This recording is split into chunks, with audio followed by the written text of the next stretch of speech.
often we encounter people at Busted Halo that believe that religion and spirituality is for the professionals, so to speak, and one of the demystification that goes on in your books is very helpful.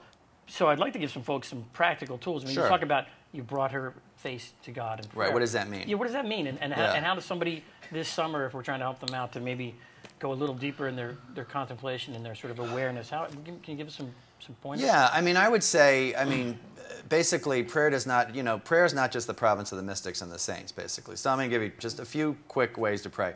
One is that sort of what I would call imaginative prayer, right, where you actually imagine yourself in a scripture scene. And that includes, what do I sort of imaginatively see? What do I hear? What do I feel? What am I tasting almost, What do I smell? Place yourself in that scripture scene and see what happens. And that doesn't mean that everything that comes in your mind, is immediately from God or it's a sign or something. But the sort of deep emotions that happen if you find yourself attracted to Jesus, or if you find yourself repelled by what he does, or if you find yourself surprised, you pay attention to those. God sort of works through that. You can have a very new experience of Scripture with this imaginative prayer. Another simple, in addition to the examination of conscience we talked about, another one would be Lectio Divina, which is looking at a particular Scripture text in a somewhat more intellectual level, less imaginatively. But you say, what does the text say? So, for example, like the storm at sea, you read the storm at sea. What's going on, What does the text say to me? Right? Like, what do I hear in that story? What kind of insights, emotions? I mean, let's cut to the chase. Most people want to know, when you close your eyes, what's going on? Insights, emotions, feelings, fears, desires. I mean, all these things interiorly are really ways that God has of acting. It's nothing mysterious, I mean, God, as Augustine says, is nearer to me than I am to myself. So, and then what do I want to say to God about this text? And finally, what difference is it going to make in my life? So that's the second way I talk about it. And the third way might be centering prayer, which is very contentless. And it's sort of coming to the center where we believe God dwells and just being quiet and resting and seeing what happens. I think the other thing to say is not every prayer is going to be bells and whistles. I mean, most prayer is not.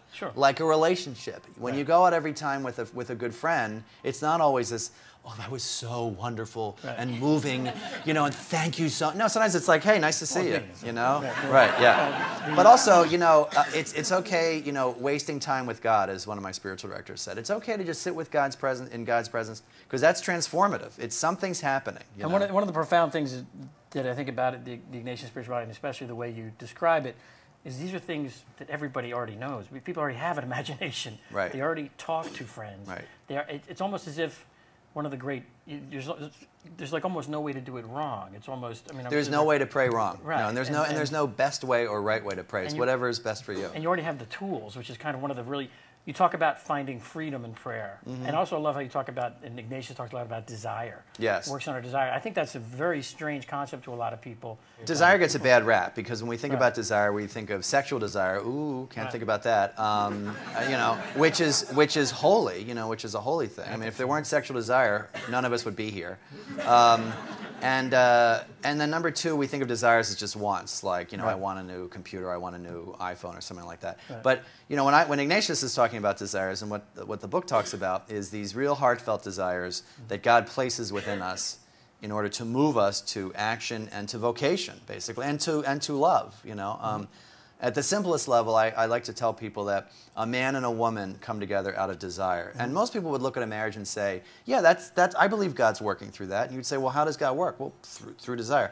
Or, a priest enters a seminary or a sister enters a religious order. You say, well, of course they desire. But it works in the lives of lay people, in terms of a person wanting to be a doctor or wanting to be an artist or wanting to be a writer or something like that. A person desiring to live a more holy life. A person who, everyone in the audience who feels like they want a more prayerful life, pay attention to that desire. Where does that come from? That comes from God, basically. How else would God call us? So desire needs to be recovered. I mean, desire in the Ignatian tradition is very central, but desire, I think, in the larger Christian vocabulary really needs to be recovered. In the same vein, freedom. You talk a lot, Ignatius talks a lot about freedom. And I have to admit, growing up and going to Catholic schools in Philadelphia, the way religion is often transmitted does not talk about desire in ways that are healthy, or talk about freedom in ways that are healthy. So, can you reclaim there's Stephen Colbert again? That's right. Can you talk a little bit about reclaiming? It's your Catholic school teacher Exactly. from Philly. Yeah. Miss O'Haron's here. That's right. Saint Anne of Golgotha. So, talk a little about freedom now, Father Gino.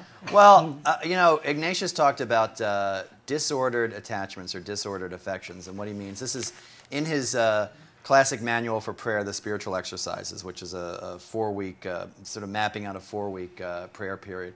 And he says that, we have these affections or these attachments to things that are disordered. Now, what does that mean? It means it's something that, let's say, for example, I'm so concerned with my status, right, that I will never help a homeless person because I think it would look beneath me. Or I would never take a job in a homeless shelter because that's sort of embarrassing. Or if I am in a homeless shelter, I would want to be the leader. I need to be the person in charge, right? I can't just be someone doling out stuff. Or I have to be on the front lines. Right. I can't be in the back sorting clothes or, shelling peas or something. If I'm so attached to that, that it keeps me from doing what God is asking me to do, right? Or to fulfilling what God desires for me, right? It's disordered. It's not ordered to something healthy, right? Now, for most of us, a lot of times it comes out in status, power, money, basically, in our culture. So Ignatius says, if that's keeping you away from God, move away from it. And what he's trying to do is get us to more freedom. Anything that keeps us from being free to respond to God, Ignatius would say is something you need to move away from. Now, that doesn't mean that our desires for success and having a good life are necessarily bad, but anything that keeps you in between you and God, sort of greater freedom, greater love, fullness of life, needs to be let go of, basically. It sounds like a very Buddhist concept, and it is. The great religions come together in a lot of these places, particularly around freedom and indifference. And you are indifferent, as Ignatius says. That doesn't mean you don't care. But to use a practical thing, I work at American Magazine, and I love writing books. I'd love to continue that until God calls me home, which is hopefully not for some time. And you never know, especially in New York. You never know. So, but if I said to myself, I am never leaving America Magazine. Right. That is a disordered attachment. I'm never leaving because I think I can only do this, and that's the only thing I can do. My religious superiors, my spiritual director, and probably my friends would say that's getting in the way of something that might be even greater, something that God might want for you even more. That's the perfect example of a disordered attachment. And I struggle with that. We all struggle with those kinds of things. We have disordered attachments in prayer. I want to go back to the exact way that I prayed last time. Or I go back in church and I had that experience, I want to recreate it. Right. Well, it's like Teresa of Avila said, you need to be attached to God, not to the fruits of prayer. So, so Ignatius says, try to be free. A lot of this is about, Ignatian Spirituality is about freedom and detachment, which anything that keeps you from God, which Jesus says, it's like the rich young man. Right. Get rid of that. What's the first step the first practical step you'd offer to somebody who just wants to get started, the first step on that journey spiritually? What would you I always say, trust that the desire to find God that you're experiencing, which is what people usually say, is coming from God. Okay. And that it is not a journey that you're undertaking alone, and it's not a journey that you started. It's God who calls you. And I think once they recognize that, they feel a little less alone. Right. Because everyone that comes up and says, I wish I could pray more, I wish I could do this more, I wish I could... You say, well, gee, you have this strong desire. Absolutely. Where's that coming from? And that can be a real revelation for a lot of people, that the Creator is already dealing with you. The Creator is already calling you. And just keep going.